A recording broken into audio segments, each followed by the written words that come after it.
Doctor साहब, हर माँ बाप चाहता है कि मैं अपने औलाद में अमीर बनाऊं जी। और जिंदगी में हर इंसान का सपना हुआ है कि मैं जिंदगी में अमीर बनूं। तो इस अमीर बनने की परिभाषा क्या है? अमीरी की परिभाषा क्या है? देखो, बहुत सारे लोगों में ना कन्फ्यूजन है कि अमीरी क्या होती है। हम्म। असल में कुछ लोग सोचते हैं कि पैसा अमीरी की निशानी है। हम्म। कुछ लोग धन दौलत मतलब धन दौलत को भी वो प्रॉपर्टी के रूप में कि ज़मीन जिसके हम्म। पास ज़्यादा हो। कुछ लोग इतनी सारी ज़मीन और इतना पैसा होने के बाद फिर चुनाव लड़ने के लिए निकलते हैं। हम्म। फिर कुछ चुनाव भी लड़ने के बाद फिर उनको ऊपर और बड़ा पद चाहिए। हम्म। कुछ लोगों को लगता है पावर जो है वो अमीरी है। हम्म। और इस तरीके से देखते देखते आप जाओगे ना तो आपको मालूम पड़ेगा कि दुनिया के सबसे शक्तिशाली देश की सबसे शक्तिशाली पोजीशन पर बैठे हुए आदमी को भी और पावर चाहिए। हम्म। तो मतलब अमीरी की डेफिनेशन मैं अब तक इस इस फॉर्म में जो फिजिकल वर्ल्ड की चीज़ों को इकट्ठा करने की फॉर्म में मैं नहीं समझ पाया कि कितना पैसा काफ़ी रहेगा, कितनी पावर काफ़ी रहेगी। इस हिसाब से तो प्रत्येक व्यक्ति उतनी ही पावर उतना ही पैसा पाने के लिए लगा रहेगा। फिर मैंने देखा कि वो अमीर आदमी के पास इतनी पावर और इतना पैसा होने का बेनिफिट क्या मिलता है उसको, यानी वो अगर उसके पास हो तो उसका उसको फायदा क्या होता है। तो मैं जब इसकी ऑब्जर्वेशन में जाता हूँ तो मैं देखता हूँ कि अमीरी का सबसे ज़्यादा फायदा हो रहा है इस बात में, अमीर को जो फायदा हो रहा है वो ये हो रहा है कि वो जहाँ चाहे जा सकता है, वो जो चाहे करियर चूज कर सकता है। मतलब वो आर्मी को शौक के तौर पे ज्वाइन कर सकता है और 3-4 साल के बाद जब उसका मन भर जाए तो वो कह सकता है कि भाई मैं जा रहा हूँ। आर्मी वाले कहेंगे कि अभी नहीं जा सकता 15 साल से पहले, लेकिन वो कहेगा नहीं मैं तो जाऊँगा। जाएगा तो इतना खर्चा दे के जाना पड़ेगा, तो ले पकड़ पैसे और मेरे को निकल यहाँ से, मैं जा रहा हूँ। फिर वो कोई बिजनेस ट्राई के लिए कर सकता है, फिर वो कोई आर्ट, म्यूजिक, डांस शौक के लिए अडॉप्ट कर सकता है, फिर वो गाड़ी शौक के लिए कोई भी खरीद सकता है। फिर कहता है शौक की कोई कीमत नहीं होती। और वो इस तरह से दुनिया के किसी भी एरिया में घूम सकता है और उसके पास जो पावर है उसकी वजह से वो जहाँ चाहे वहाँ की एक्सेस ले सकता है। यानी उसे चीज़ें खरीदने की, मूवमेंट की और अपना करियर चूज करने की आज़ादी होती है। इसका मतलब जो आदमी जितना ज़्यादा आज़ाद है वो उतना ही अमीर है। इसको मैं ऐसे मानता हूँ। अगर आपके पास निर्णय लेने की ताकत कम है, यानी आपका मन कर रहा है ये चीज़ खरीदने की और आप खरीद नहीं पा रहे, तो अभी आप अमीर नहीं हुए, आपको आज़ादी है। तो मैं जब इस पार्ट पे आया कि आपको ये चीज़ खरीदनी क्यों है, मान लीजिए आपको ने कोई कार खरीदनी है, आपका मन आया कोई कार, तो आप कार वो 24 घंटे तो कार में नहीं रहते हो, नहीं। आप 24 घंटे तो किसी प्रॉपर्टी में भी नहीं रहते हो। जी बिल्कुल नहीं। आपने 10-12 फ्लैट ले लिए तो 24 घंटे तो आप उसमें नहीं रहते हो। नहीं रहते। आप उनका इस्तेमाल अगर कर सको, यानी कि और जब चाहो तब कर सको, तो भी अमीरी की श्रेणी में आ जाओगे कि आपको कोई भी कार जब चाहे आपको मिल जाए तो आप अमीर हो जाओगे ऑटोमेटिकली। बिल्कुल। अब जहाँ चाहे वहाँ जा सकते हो। तो इसको मैंने इस तरह से डिफाइन किया कि ये जो दिमाग खराब जिनका है उन अमीरों को उस चीज को इस्तेमाल ना भी करना हो तो भी उस चीज के ऊपर कंट्रोल चाहिए, और जो एक्चुअल अमीर है उसे सिर्फ वो इस्तेमाल करने की आज़ादी भर चाहिए, उसकी ज़रूरत नहीं है तो वो इस्तेमाल कर ले। उसे म्यूज़िक परसू करना है, भाई मैं म्यूज़िक बजाना चाहता हूँ और मैं दिन में 2 घंटे 10 घंटे म्यूज़िक पे ही रहना चाहता हूँ। यदि इस दौरान उसके बच्चे भूखे ना मरते हों या उसका परिवार को कोई दिक्कत ना होती हो तो वो अमीर की कैटेगरी में आ जाएगा ऑटोमेटिकली। तो ये जो आपने बात जितनी भी बताई है तो तकरीबन का हल तो वो ही निकला कि भाई अगर पैसा है तो पैसे से बहुत कुछ खरीदा जा सकता है। तो अगर पैसा नहीं है तो फिर इंसान आप मतलब एक अमीर बात नहीं देखो, बन आप सकता। मान लो एक गांव में 1000 घर हैं, अगर सबके पास बहुत सारा पैसा हो जाए तो सबके सब 1000 गाड़ियां खरीद लेंगे, सबके सब 1000 फ्लैट्स भी ले लेंगे, सबके सब 1000 मतलब सबको 1000 की फॉर्म में अगर सब कुछ चाहिएगा तो गांव में गंद नहीं मच जाएगा। मतलब सब, क्योंकि आपने डेफिनेशन ये रखी कि पैसा है तो आ जाएगा, तो ये तो गंदगी मच जाएगी। नहीं, लेकिन एक तरीका ये भी हो सकता है, पैसे से स्वतंत्रता तो मिल रही है, मैं निबंधन फिर है, वही कह रहा हूँ तो ना, आजादी तो अगर मिल रही है। पैसे के बिना स्वतंत्रता मिल जाए तो,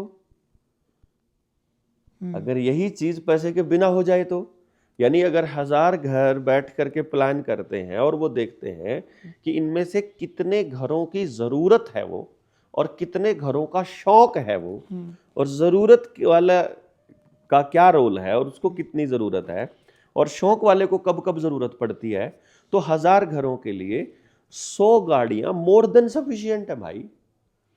नहीं, फिर जिनके पास आज कब्जा है धन संपत्ति के ऊपर, वो अपना कब्जा तो नहीं छोड़ना चाह रहे। कौन कह रहा है उनका कब्जा छुड़वाने को? मैं तो ये कह रहा हूं उनका कब्जा पड़ा रहने दो। अगर कोई किसी के पास बहुत सारा कब्जा है, उनके घरों में जाकर देखना, बेटा अमेरिका में है, बेटी कनाडा में है, और उनको घर में कोई पानी पिलाने वाला भी नहीं है, अगर बीमार हो जाए तो कब्जे का क्या करोगे उसको? ठीक है, समाज में लोगों को लूट करके पैसा इकट्ठा किया था और अब समाज में बैठने लायक नहीं बचे, उस अफसरी का क्या करोगे? कितने अफसरों को तो मैं जानता हूं जिन्होंने अपने जीवन काल में खूब भ्रष्टाचार किए और अब उनके घर कोई आके फटकता भी नहीं, और आदमी सामाजिक प्राणी है, समाज से टूटते ही मरना चालू कर देता है, कोड लग जाता है उसके अंदर आत्मा के ऊपर। तो एक्चुअली समाज पहली प्रायोरिटी है असल में, क्योंकि वो सामाजिक प्राणी बनाया है, वो झुंड के बिना, ग्रुप के बिना नहीं रह सकता। और यदि उसके ग्रुप में एक्सेप्टेंस हो जाए और वो जो चाहे वो कर सके, तो उससे अमीर कोई भी नहीं है, समाज उसको एक्सेप्ट करता हो। तो इसीलिए जो जनता सरकार मोर्चा ने सपना देखा है, वो ये देखा है कि आदमी का जो बच्चा है, यानी गांव में जितने बच्चे हैं, उनको हम इतनी अमीरियत की फीलिंग दें कि वो जो चाहे परसू कर सकते हैं, और पूरे के पूरे समाज के सब बच्चे, यानी 1000 घरों के यदि मैं मानूं 2000 बच्चे हैं, तो वो 2000 बच्चों को जो करियर चूज करना है वो पूरा गांव मिलके उनको देना चालू कर दे, तो जिनके पास बहुत सारा पैसा, बहुत सारी मलकियत, बहुत सारी चीजों के ऊपर कब्जा है, वो कब्जा टोटली निरर्थक हो जाएगा उसी पल। जिस मूवमेंट का आप जिक्र कर रहे हो कि भाई ऐसा हो जाए, जिसकी कल्पना आप कर रहे हो, हाँ, भविष्य में ऐसा कुछ था पहले, या फिर ये एक नई भूतकाल में, पहले मतलब इतिहास हाँ, बोलो, इतिहास में, सॉरी, हाँ, इतिहास में, हाँ। अगर भाई इसी जिस चीज की आप कल्पना करो इतिहास में कुछ ऐसा था, या ये मतलब भविष्य में करने की तैयारी है सिर्फ? देखो, अगर मेरे दिमाग में किसी चीज का इमेजिनेशन आया है, तो वो तस्वीर मुझे दिखी अगर कोई, वो या तो थी, यानी मेरे डीएनए में कहीं मेरे पूर्वजों का किया हुआ या देखा हुआ कोई स्मृति की वजह से वो मेरे दिमाग में आई कि वहां पे वो पड़ा था, तो इसका मतलब या तो पहले इतिहास में कभी ऐसा हो सकता है कि ऐसा समाज रहा हो जहां प्रत्येक व्यक्ति खुश हो, जहां एक दूसरे को लूटने की होड़ ना हो, जहां सबको समान अधिकार हो, जहां कोई छोटा बड़ा ना हो, और अपनी मर्जी से करियर चूज कर सकते हो, और उसके लिए पूरा समाज सहयोगी बनता हो, और बच्चे सबके साझले हो, और हम सबके लिए काम करते हो, मेरे नुकसान से सबका नुकसान होता हो, मेरे फायदे में सबका फायदा होता हो। आप ही देखो, अगर मेरे नुकसान में सबका नुकसान और मेरे फायदे में सबका फायदा होने लगे, तो कौन मेरा नुकसान करना चाहेगा? यानी ये चीज अगर मुझे दिखाई दी है, या तो मुझे परमात्मा ये बताने की कोशिश कर रहा है कि तुम्हारे पुरखों के पास ये समझ थी और तुम्हारे डीएनए में भी है, और तुम आसपास के गांवों के लोगों से बात करके देखो जिसके पुरखों ने ये काम किया हो और अभी भी ओरिजिनल ब्लड बचा हो, प्योर ब्लड बचा हो, जो अभी वैक्सीनेशन से, आईवीएफ से पैदा ना हुए बच्चे, केवल उन लोगों की स्मृति में ये चीजें हो सकती है, या केवल उनको विजुअलाइज हो सकता है। तो दो ही कारण बनते हैं, या तो इतिहास में ऐसा हुआ है या भविष्य में ऐसा होने वाला है। तो मुझे इतिहास में हुआ है तो वहां से सबक लेना है कि गलतियां क्या रही, और यदि भविष्य में होने वाला है तो मिल बैठ करके बात करते हैं और वैसा समाज बनाने की दिशा में काम करते हैं। एक कामयाबी को लेके न ओढ़ लगी रहे इंसान की जिंदगी में। हाँ। और कामयाबी की सबकी अपनी अपनी एक अलग परिभाषा है कि किसी ने अपनी कामयाबी नौकरी में मान रखी है, किसी ने अपनी कामयाबी पैसा कमाने में मान रखी है, किसी ने लगा कि मेरा यो बिजनेस चल जाए तो मैं कामयाब हो जाऊंगा। तो आपके नज़रिए में या फिर आपके ओपिनियन तय कामयाबी की परिभाषा क्या है? मेरा ओपिनियन नहीं, ये सबका ओपिनियन होना चाहिए जो मैं बता रहा हूं, और ये कोई थोप नहीं रहा हूं। आपको उससे बेटर कोई ऑप्शन दिखाई दे तो आप कमेंट में भी लिख सकते हो, आप भी बता सकते हो। जितने भी लोग आप देख रहे हैं, अगर मुझे बता पाए कि आपको अपने जीवन में कितने ऐसे लोग मिले जिन्होंने किसी करियर को या किसी बिजनेस को चूज किया और उसकी कामयाबी के सपने देखे और वो चल निकला और वो अपने आप को कामयाब मान करके अब कुछ और नहीं करना चाहता। ऐसा तो कोई नहीं मिला। नहीं मिला तो मेरे ख्याल से आप लोगों को भी नहीं मिला होगा। मीन्स किसी का बिजनेस चलने लगा कि अब मेरी डेली की सेल 1 लाख होने लगी, तो वो सपना लेगा कि भाई दोपहर तक 1 लाख हो जाए। फिर उसके बाद सपना लेगा कि डेली की 5 लाख हो जाए, या अब मेरी इतनी ब्रांच खुल जाए, या अब इतनी खुल जाए, अब इतनी खुल जाए। मीन्स उस आदमी ने जो सपना देखा था, या तो वो सपना ही अधूरा था, या वो सपना ही गलत था। क्योंकि उसका पूरा होने के बाद यदि आपने उसके बारे में सोचना बंद नहीं किया तो मतलब वो सपना आपका पूरा नहीं था। और अगर बंद कर दिया तो तरक्की रुक जाएगी। ये भी कमाल की बात है, दोनों तरफ की बात है। मैंने सपना देखा कि मैं अगर इस नौकरी पर लग जाऊं, यदि मैं यूपीएससी कर लूं तो मेरे जीवन सफल मान लिया जाएगा। पहले सपना देख लिया था, अभी एक जो अपना फर्स्ट रैंक वाला जो अभी यूपीएससी में जो बच्चा पास हुआ है, उसने सपना देखा कि मैं डॉक्टर बनता हूँ, और अगर मेरा उसमें नीट में एग्जाम क्लियर हो जाए तो मेरा सपना पूरा हो जाएगा। उसने +2 में मेडिकल लिया और फिर उसके बाद तैयारी शुरू की, एमबीबीएस में दाखला हो गया। एमबीबीएस में दाखला होते ही सपना ले लिया कि मैं यूपीएससी क्लियर करूंगा। अब यूपीएससी अब डीसी बनते ही अब सपना देखने लग जाएगा कि मुझे प्राइम मिनिस्टर ऑफिस में काम करना है, या मुझे तो इतना पैसा या इतनी पावर लेनी है। अर्थात उसने सपना देखा, सपना पूरा होने के बाद रुक जाएगा तो उसकी जिंदगी की ग्रोथ रुक जाएगी। यदि सपना पूरा होने के बाद भी नहीं रुका तो मतलब उसका सपना वो अधूरा था। तो ये दोनों ही चीजें कॉन्ट्राडिक्ट करेंगी सफलता की उस परिभाषा को। तो कामयाबी में क्या रहता है? कामयाबी में किसी व्यक्ति को एक चीज करनी है, जैसे मैं डॉक्टर बनना चाहता हूं, तो डॉक्टर बनना मेरा सपना पूरा हो गया, अब इसके बाद मुझे कुछ मिले या ना मिले कोई दिक्कत नहीं। अगर वो इतना तो सोचता है और लोगों की सेवा दिन रात कर रहा है और लोगों को स्वस्थ रहने के नुस्खे बता रहा है, तो वो कामयाब डॉक्टर माना जाएगा, बल्कि वो कामयाब इंसान माना जाएगा। यदि कोई कलेक्टर बनने के बाद अब उसका सपना कुछ और नहीं बचा है और वो कलेक्टर बन के अब समाज की सेवा पे लग गया है और अब उसे किसी पॉलिटिशियन का कोई डर नहीं है, तनख्वाह भी जाने का कोई डर नहीं है, अब उसे समाज की सेवा से मतलब है, तो कामयाब कलेक्टर माना जाएगा। यदि आप कोई आर्टिस्ट बनना चाहते हो, आप फाइन आर्ट्स को, म्यूजिक को, डांस को या किसी और कला को अपने जीवन में उतारना चाहते हो, तो आपने उसका सपना देखा, आप आर्ट को पढ़ने लगे, सीखने लगे और खुद आप अपनी कला को निखारने लगे। तो बस आपने सपना देखा, आप आर्ट करने लग गए, बस। उसके बाद यदि आपको कुछ नहीं चाहिए, उस चित्र को बनाने के बाद आपके अंदर एक शांति है और अब उसकी कीमत क्या है, कौन ले रहा है, तो मैं उसको कामयाब मानूंगा। यदि आपको वो 2 करोड़ का बेचना है तो अभी कामयाब नहीं हुए हो। यदि आपको उसकी कोई कीमत तय करनी है या आपको कोई इनाम पाना है तो अभी कामयाब नहीं हुए। इनाम पाने के बाद फिर आपकी कोई और भूख पैदा होगी। मतलब जब आपकी भूख समाप्त हो जाए, जब आपकी और पाने की भूख, दूसरों के हिस्से पर कब्जा करने की भूख, किसी की बराबरी करने की भूख, किसी के लेवल पर जाने की भूख और अपने आप को एक जगह पर देखने की भूख, वो खत्म हो जाए और जो आप कर रहे हो उसमें पूरा दिन 24 घंटे परम आनंद की स्थिति में रह सकते हो, तो आप कामयाब इंसान हो। इस बात पे मतलब मन में भी ऐसा लगा है कि ये जो बात आप बोलने लग रहे हो, ये बात जदे आवा जद आपने बहुत कुछ अचीव कर लिया। मतलब एक ऐसा बंदे की लाइफ तो आप आहिस्ते जोड़ के देखा जिसने IBE +2 पास करी है, या फिर उसका टारगेट है कि भाई मैं मतलब नौकरी पा के भी खुश नहीं रह पाऊंगा, और कुछ काम भी मैं नहीं करना चाह रहा हूँ। मन्ना तो बस यह करनी थी, वो पूरा हो गया। और ये मैं अपना जीवन बस अपने हिसाब से, मतलब मन ने थोड़ी बहुत जो ड्यूटी लगेंगी वो काम कर लिया और बस बात खत्म। मतलब घर का कोई काम है उसमें हाथ बढ़ा दिया, बस बात खत्म। लेकिन उसने उस कंडीशन पर समाज का जो ताना बाना है वो तो उसकी कोसेगा, घर परिवार रिश्ते नाते, मतलब सारी चीजें उसने कोसेगी। इसका मतलब समाज में प्रॉब्लम है, उस बच्चे में नहीं। उसको कोसेगा। बच्चे को जब वो पैदा होता है उसी वक्त ये सेंस देना कि मेरा जीवन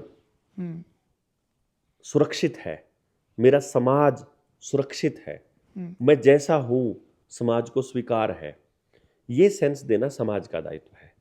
यदि वहां उसको वो सेंस नहीं आई तो समाज फेल हो रहा है, पहली बात। तो समाज में दिक्कत।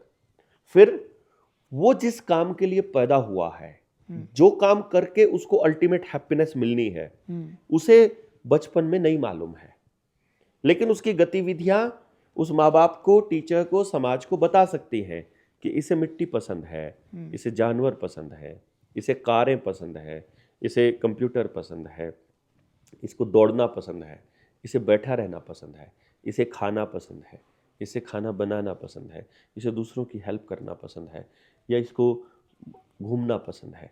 ये उससे अंदाजा लगाया जा सकता है कि इसको ये चीज पसंद है।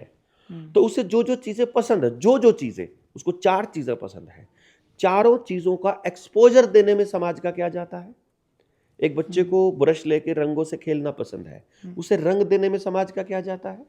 और जब उसे रंग दे दिए और उसने उसको बनाना चालू कर दिया और उसने उसको उनके साथ खेलना चालू कर दिया और वो भूख प्यास नींद भूल जाए और वो किसी की लड़की की तरफ भी गलत नज़र से ना देखे, उसके दिमाग, उसके दिल, उसके आचरण से चोरी भी निकल जाए, वो झूठ बोलना भी बंद कर दे और वो एकदम मस्ती में अपना कला बना रहा है, आर्ट बना रहा है, तो इसमें समाज को क्या नुकसान है भाई। और जब वो ऐसा करता करता बड़ा हो जाए और वो अपने माँ बाप को बताए कि मुझे तो इसी काम में मजा आ रहा है, उस टाइम पे उसके माँ बाप उसके उसी काम को ये कह दे कि तुम ये करो, क्या दिक्कत है, उसको वो करने के लिए माहौल देने में समाज का क्या जा रहा है भाई। और जो उसने आज तक बनाया था उसको अपनी दीवारों पे टांग कर सजा लो, जिसको जो चीज पसंद है, और उसके बदले में उसको 2 पैसे या उसका जीवन चलाने लायक उसको संसाधन दे दो, तो समाज का क्या जा रहा है भाई। सब लोग दुकान से भी तो लेकर आते हो, तुम्हारे अपने बच्चे को देने में क्या तकलीफ है भाई। मीन्स अभी जैसे जनता सरकार मोर्चा के 1000 लोगों की टीम बन रही है, उनमें से किसी का बच्चा मान लो कला करता है, आर्ट बनाता है, फाइन आर्ट्स बनाता है, किसी भी बच्चे को एक अच्छी पेंटिंग बनाने में कैनवस के ऊपर कई बार महीना 2-2 3-3 महीना लग जाता है। तो एक बच्चा अपने जीवन में, मतलब 1 साल में अगर इस तरह से चले तो 5 से 6 बढ़िया पेंटिंग बना पाएगा। 1000 लोगों में से क्या 6 माँ बाप भी ऐसे नहीं है, या 1000 लोग मिल करके उसकी 6 पेंटिंग्स को भी जगह नहीं दे सकते कि उसका जीवन चल जाए। ये तो सिर्फ 1000 लोगों की बात कर रहा हूं मैं। और समाज में अगर इतने करोड़ों लोग हों और ऐसे हजारों आर्टिस्ट हों, लाखों, तो उनको सपोर्ट करने में समाज का क्या जा रहा है भाई। नहीं, समाज का नहीं जाओ। या आपको सिर्फ 3D से प्रिंट हुए कंपनी से ही सामान ला करके, कंपनी वाले ही फ्रेम लगा करके लगाने हैं। बल्कि होना भी ऐसा चाहिए कि भाई जो समाज में जो बच्चे काम कर रहे हो, कि वो किसी भी फील्ड में हो, तो समाज ने उनका प्रोत्साहन बढ़ाना। अब एक बात बताइए, एक कलाकार कला को परसू करना चाहता है और उसे कला चाहिए, अपनी कला दिखानी है, उसे कैनवस पेपर चाहिएगा, उसे ब्रश चाहिएंगे, उसे रंग चाहिएंगे। तो कोई ना कोई बच्चा साइंटिस्ट किस्म का भी होगा जो फूलों से या कुदरती तरीकों से, कुदरती पौधों से डाई निकाल के असली रंग बनाना जानता हो, तो उधर से वो रंग बनाने लग जाएगा। उसका जीवन उसमें मजे मस्ती में, क्योंकि उसकी साइंटिस्ट नेचर है। कोई बच्चा लकड़ी से काम करना चाहता है तो वो ब्रश बनाएगा उसके लिए, पेंटिंग के लिए, वो पेंटिंग के बाद उसको फ्रेम बनाने के लिए वो काम करेगा। कोई बच्चा सेल्समैन बनना चाहता है, दुनिया घूमना चाहता है, तो उसको सेल्समैन बना के उसकी पेंटिंग बेचने के लिए भेज देंगे। तो एक आदमी जो आर्टिस्ट है उसके लिए आसपास के कितने लोगों के लिए ऑलरेडी काम है जो दे सकता है, वो जिनको दे सकता है। कोई म्यूजिशियन है, उसको म्यूजिक के इंस्ट्रूमेंट बनाने वाला भी एक फैक्ट्री वाला आदमी चाहिए, तो वो भी इंटरेस्ट, उसका बनाने में इंटरेस्ट हो। एक आदमी, उसको हमारे पास गांव में जंगल हो और हमारी अपनी लकड़ी हो और उसी से वो इंस्ट्रूमेंट बनते हो, तो इंस्ट्रूमेंटल भी खर्चा नहीं होएगा। उसके बाद उन इंस्ट्रूमेंट्स को खराब हो जाए तो ठीक करने वाला मैकेनिक भी चाहिए, तो किसी ना किसी का मैकेनिकल दिमाग भी पक्का मिलेगा। और इन इंस्ट्रूमेंट्स को उसके बाद उनको सिखाने वाले टीचर्स भी चाहिए, और जो वो सीख लेगा फिर उसका कंसर्ट करे तो लोगों को संगीत एज ए वो भी चाहिए, क्या नाम, एंटरटेनमेंट के लिए भी चाहिए। तो एक गांव में अगर 30 लोग अगर आर्टिस्ट पैदा हो जाए, सुबह भी आप संगीत सुन सकते हो, दोपहर भी सुन सकते हो, शाम भी सुन सकते हो, ये वाला भी सुन सकते हो, ये वाला भी सुन सकते हो, और असल संगीत सुन सकते हो। और जो संगीत वाला आदमी होगा, एक्चुअल जो संगीत के लिए जिसके अंदर लगन होगी और जो संगीत को ही प्रेम करता होगा, उसे इस बात से फर्क नहीं पड़ता है कि आशीष मेरे से ज्यादा बढ़िया बजाता है क्या। उसको क्या लगता है, तुम ऐसे बजाते हो, मैं ऐसे बजाता हूँ, तुम्हारा बढ़िया है तो मैं सीख लूंगा, मेरा बढ़िया है तो तुम सीख लो। उसको ये नहीं है कि इसके ज्यादा व्यूवर हैं तो उसको जलन नहीं होती है। वो तो नकली संगीतकारों को, नकली गीतकारों को किसी दूसरे गीतकार से ईर्ष्या होएगी, नकली कलाकार को दूसरे कलाकार से ईर्ष्या होएगी, असली कलाकार तो दूसरे कलाकार को देखते खुश हो जाएगा। असली कलाकार तो जीतने वाली होड़ खत्म हो जाएगी, जीतने खत्म, आपसे आगे निकलने की होड़ वैसे ही खत्म हो जाएगी। मुझे आपसे बड़ी गाड़ी की जरूरत पड़ेगी ही नहीं। जब हमारे बीच प्रेम है और आपके पास बड़ी गाड़ी है, मेरे पास छोटी है, तो मैं एक दिन आपको बोल सकता हूँ ना, आशीष दे दे यार, दिखा कहानी में गाड़ी लोग आता है, क्या दिक्कत है? फिर आपको ये दिक्कत भी नहीं, आप कह दो कि कोई बात नहीं, ले जा, अगर मैं तो इस पर बुलारा लिखवाऊंगा भाई तेरा गाड़ी पे, अगर लिखवा ले, क्या दिक्कत है? साबित करने की जरूरत ही नहीं उसने कि मेरे पर गाड़ी छोटी है कि बड़ी है। और वो एक बार दिखा के देख लेगा कि क्या क्या बिगड़ गया दिखा के किसी को गाड़ी, कुछ फर्क ही नहीं पड़ा। कई बालक हैं, वो बोला फलानी गाड़ी लेवांगे, ले ली, फिर दिखाई दी, फिर देख गाड़ी में बैठ के खूब बड़ा बड़ा धौल धड़ाके वाला डीजे बजावा है। हाँ। गाड़ी तो बाहर कुछ नहीं सुनता, किसी ने नहीं सुनता, कोई मतलब नहीं। मोटरसाइकिल ली, बुलेट या दूसरी कोई ली तेज भागने वाली। मैं एक बार, मेरे पास भी हार्ले है, तो मैं उसमें स्पीड में दिखा के लोगों ने दिखाया करता। शुरू में थोड़ी नया नया है होया करे, बुलेट भी थी मेरे पास सन 2000 में, 2004 में, तो मैं स्पीड में चला करता, अकल नहीं थी जब तक। एक दिन मेरे पास से कोई बहुत स्पीड से गया, गुजरा, बोले ये कौन था? पर पता नहीं, दिखा ही नहीं। तो मेरे दिमाग में अचानक सवाल आया, जब इतनी स्पीड से चलने वाला आदमी, आसपास किसी ने दिखा ही नहीं, मोटरसाइकिल भी नहीं दिखी, गाड़ी का नंबर भी नहीं दिखा, मानस कौन बैठा था वो हेलमेट पर रखा, कोई दिखा ही नहीं, फिर तेज चलने वाली गाड़ी लेने का फायदा क्या भाई? और अगर आपने उस गाड़ी को एंजॉय करना है तो उसके लिए तेज चलने की जरूरत क्या है? अब गाड़ी को एंजॉय करो ना यार, राइड को एंजॉय करो, आप सफर को एंजॉय करो। सफर को एंजॉय नहीं कर रहे हैं, डेस्टिनेशन पे पहुंचने की जल्दी है, सफर इतनी तेज चल पड़े हैं कि पहाड़ों में इतने चक्कर कट गए कि उल्टी पड़ गई है, उल्टी पड़ के चक्कर, ना सफर का मजा आ रहा है ना पहुंच का कोई मजा आ रहा है। इस तरह से हम लोग अपने जीवन में भी इतने घुमावदार मोड़ों पे इतनी तेज स्पीड में चल रहे हैं कि सब उल्टी करने को हो रहे हैं और कोई कहीं नहीं पहुंच रहा। पहुंच भी रहा है तो वहां पहुंचने के बाद वो मजा, आनंद, जॉय और वो अल्टीमेट हैप्पीनेस वाली कोई फीलिंग नहीं है। तो जब वो है ही नहीं है तो वहां पहुंचकर भी कुछ हासिल नहीं हो रहा, इसलिए उनको लगता है अभी कुछ कमी है, अभी कुछ कमी है, अभी और अचीव करना है। हमको ये दौड़ उन बच्चों की खत्म करनी पड़ेगी बेसिकली। तो 23 मार्च को इस विषय में क्या कुछ नया होने वाला है? देखो, मैंने आपको ये बताया कि हर माँ बाप अपने बच्चे को अमीर देखना चाहता है, और आपको ये पता चल जाए कि इस पर्टिकुलर बच्चे को सबसे अमीर होने की फीलिंग कब आएगी। क्योंकि सबसे अमीर आदमी को भी सब कुछ चाहिए, तो उसका मतलब उससे और अमीर बनना है। तो वो सबसे अमीर कहाँ है? जब उसके अंदर इतनी खुशी भरी हो, इतना आनंद भरा हो कि उसके लिए, उसके दिमाग में, दिल में या उसके पास ईर्ष्या के लिए, गुस्से के लिए, कंपटीशन के लिए और दहशत के लिए जगह ही ना बचे। उसके अंदर केवल खुशी, प्रेम और आनंद भरा हो। वो केवल तब आ सकता है जब कुदरत ने जो उसे ऊर्जा दी है, उस ऊर्जा के पैरेलल में वो कुछ करे, यानी उस ऊर्जा को उसी दिशा में लगाए जिस दिशा में जाने के लिए वो ऊर्जा मिल रही है। अर्थात उस बच्चे को परमात्मा ने जिस तरह के काम करने के लिए पैदा किया है, यदि वो उसी तरह के काम करेगा, केवल तब वो उस पोजीशन पर पहुंच सकता है जहां उस काम के अलावा उसे कुछ नहीं चाहिए। कुछ नहीं चाहिए। मैं घूम रहा हूं 9 साल से, और मेरे को जानने वाले लोग मेरे से जितने लोग मिले हैं, दोस्त हैं, रिश्तेदार हैं, मुझसे बहुत नाराज रहते हैं क्योंकि मैं स्ट्रेट फॉरवर्ड बोलता हूँ। लेकिन एक भी व्यक्ति जिसने मुझसे डील किया हो वो ये नहीं कह सकता पूरी दुनिया में कि मैंने उसे चीट किया। वो ये नहीं कह सकता कि मेरा उसने ये पैसा मार लिया। वो ये नहीं कह सकता कि इसने अपना वादा तोड़ा। वो ये नहीं कह सकता कि मैंने उसके साथ छल किया। और वो ये नहीं कह सकता कि मैंने उसके लिए कुछ नहीं किया। मैंने हमेशा सबके लिए किया और बदले में मैंने कुछ नहीं मांगा, क्योंकि मुझे वो करके बहुत मजा आ रहा है। मेरे को जो चीज उससे मिलने के बाद जो मजा आएगा वो क्या पता आए ही ना, तो मैं सिर्फ करे जा रहा हूं और मुझे मजा आ रहा है। तो जो मैं अभी कर रहा हूं वो भी करके मुझे मजा आ रहा है। अगर आपने कभी किसी की चीट नहीं करा, किसी का गलत नहीं करा, बुरा नहीं सोचा, तो फिर जो नाराजगी है या फिर ईर्ष्या है वो क्यों है? वो अलग रास्ता होने की वजह से है। वो व्यक्ति जो नाराज है वो मुझसे इस बात से गुस्सा है कि मैं उसके हिसाब से काम क्यों नहीं कर रहा। वो नाराजगी इस बात से है कि वो कह रहा है ये रास्ता है सही और मैं अपने रास्ते पे मजे में हूं। मैं कह रहा हूं मैं ये दुखी होकर, सिरदर्दी लेकर, सिर पे बोझ लेकर करना नहीं चाहता। मैं इसको आनंदमय तरीके से ही करना चाहता हूं।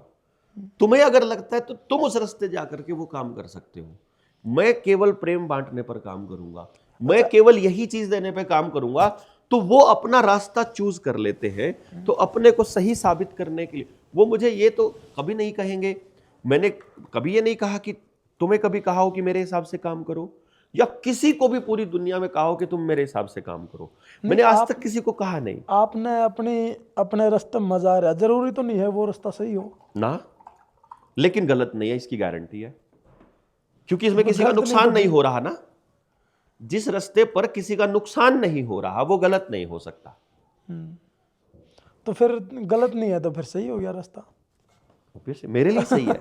हर आदमी का रोल है ना। मैं अपना रोल अदा करूंगा तो मेरे लिए सही है वो।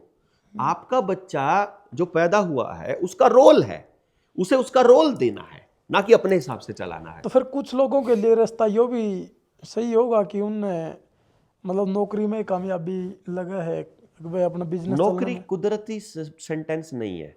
नौकरी कुदरती काम नहीं है। आप किसी के लिए काम करो और उसके बदले में आपको पैसा या संसाधन मिले, ये गलत है। कोई आप मतलब मैं इसको थोड़ा सा और डिफाइन कर देता हूं, थोड़ा मैं गलत तरीके से बोल गया। आप किसी के लिए काम करो और आपको उसके बदले में पैसा या संसाधन मिले, ये गलत नहीं है असल में।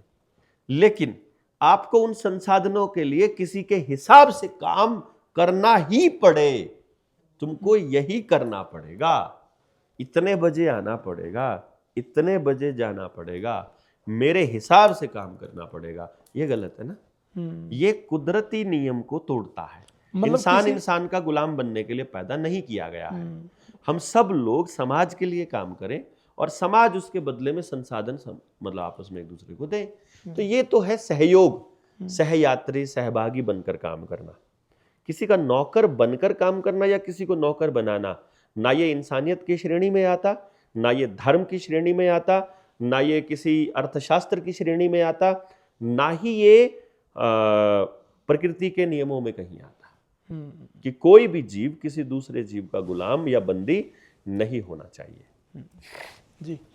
तो इसलिए 23 मार्च 2026 को हम एक सेमिनार कर रहे हैं तालकटोरा स्टेडियम में, जहां हम माँ बाप को ये बताने वाले हैं कि हमने वो तरीका खोज लिया है जिससे ये पता लगाया जा सकता है कि आपके बच्चे को अल्टीमेट हैप्पीनेस कैसे मिलनी है, जिससे ये मालूम पड़ सकता है कि इस बच्चे को इस दिशा में यदि हम समाज वाले लोग लगा दें या हर बच्चे को अगर उस दिशा में लगा दें तो एक भी बच्चा दूसरे बच्चे का कॉम्पिटिटर नहीं होगा।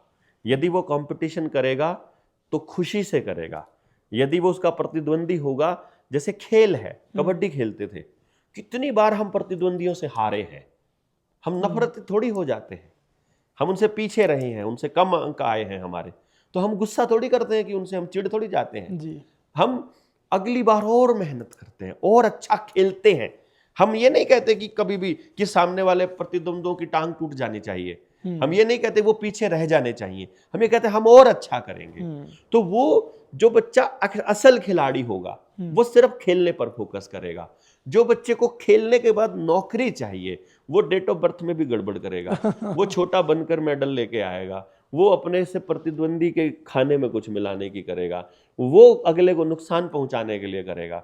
तो जब मैं अपने काम में आनंदित हूं तो मैं किसी को नीचा दिखाने के बारे में नहीं सोच सकता। और जो आदमी को नीचा दिखाना है इसका मतलब है कि उसको उस माल, वहां से कुछ माल चाहिए था वो नहीं मिल रहा है। तो हम ये बता रहे हैं कि हर बच्चे को उसके अल्टीमेट हैप्पीनेस तक जाने के रास्ते वाला हम कोई काम उसे दे सकते हैं, हम उसको उस दिशा में लगा सकते हैं और उस पूरे समाज में ऐसा माहौल बना सकते हैं कि गांव की जो शिक्षा है हर बच्चे को रोजगार देने वाली संभव है। और अगर आप शहर में रहते हैं तो आप अपने बच्चे पर कैसे काम करें, क्या माहौल बनाएं, और आपके बच्चे की दिक्कतें क्या क्या है। वो टीवी ज़्यादा देख रहा है, गेम ज़्यादा देख रहा है, खेल रहा है, वो स्क्रीन पे ज़्यादा टाइम बिता रहा है, जिद्दी हो गया है, पढ़ने में मन नहीं लगता है, या उसका करियर के प्रति कोई ध्यान नहीं है, अवेयर नहीं है, सामाजिक चिंतक नहीं है, गालियां देता है, बहुत बदतमीज हो गया है और सोसाइटी के लिए खतरा महसूस हो रहा है, और आपको डर है कि कहीं समाज में वो नशेड़ी ना हो जाए। वो नशा क्यों करता है इसके ऊपर भी एक लंबी रिसर्च है, उसके ऊपर भी हम लोग इसके ऊपर बहुत डिटेल में बात कर सकते हैं। परंतु आज मुद्दा ये है कि आप 23 मार्च 2026 को तालकटोरा स्टेडियम दिल्ली सुबह 10 बजे हम सेमिनार शुरू कर रहे हैं। अपने रिश्तेदारों को, जानकारों को, जितने लोगों को आप संदेश भेज सकते हैं भेजिए कि वहां पहुंचिए विद फैमिली। एक नई तरह का डिस्कशन शुरू हो रहा है। ये बहुत दुर्लभ है कि समाज में कोई बात कर रहा है। हम लोग इससे, मेरा जो बिजनेस मॉडल है उसमें करोड़ों अरबों रुपया है, परंतु हम वो नहीं कर रहे हैं। हमने इसको बिजनेस मॉडल नहीं बनाया, इससे हमने पैसे का मॉडल नहीं बनाया कि जरूरतें पूरी हो जाएं हमारी, उसके बाद ये सिस्टम, ये साइंस, ये टेक्नोलॉजी, ये ट्रेनिंग सब ले लो, सब अपने बच्चों को उस दिशा में लेकर के जाओ। हम इस दिशा में काम कर रहे हैं कि सबको उसके समझ हो जाए। और जो उस बेसिक ट्रेनिंग को करना चाहता है, हमने लिंक कमेंट में या डिस्क्रिप्शन में दिया है, तो आप वहां से वो लिंक भी ले सकते हैं कि एजुकेशन की बेसिक ट्रेनिंग कैसे करें। जी, बहुत बहुत शुक्रिया डॉक्टर साहब। बहुत बहुत धन्यवाद आप सबने सुना।